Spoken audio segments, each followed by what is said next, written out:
கிராம உதவியாளர்களுக்கு காலமுறை ஊதியம் உள்ளிட்ட கோரிக்கைகளை வலியுறுத்தி விழுப்புரம் மாவட்ட திண்டிவனம் தாலுகா அலுவலகம் எதிரே திண்டிவனம் திருவண்ணாமலை சாலையில் மறியல் போராட்டத்தில் ஈடுபட்டனர்.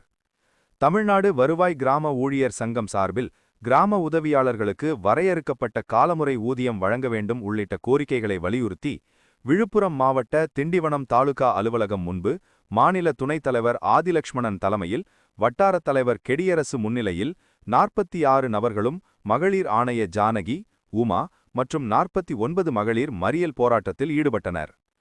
திண்டிவனம் நேரு வீதியில் சாலையில் நடைபெற்ற இந்த மறியல் போராட்டத்தில் 100க்கும் மேற்பட்டோர் கலந்து கொண்டனர்.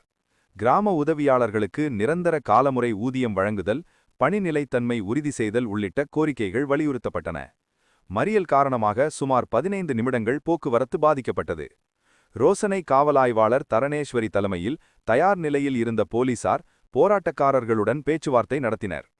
பின்னர் சாலை மறியலில் ஈடுபட்டவர்களை கைது செய்து அருகிலுள்ள தனியார் மண்டபத்திற்கு அழைத்துச் சென்றனர். இந்த மறியல் போராட்டத்தால் திண்டிவனம் வட்டாட்சியர் வளாகம் முன்பு நேரு வீதி, பஜார் மார்க்கெட் பகுதியில் சிறிது நேரம் பரபரப்பான சூழல் நிலவியது. போராட்டத்தில் ஈடுபட்ட பெண்கள் உள்ளிட்ட 95 பேரை கைது செய்து மாலை அனைவரையும் விடுவித்தனர். இறுதியாக போராட்டம் வெற்றி பெற கைதானவர்களுக்கு வட்டப் பொருளாளர் அம்பேத்கர் நன்றி கூறினார்.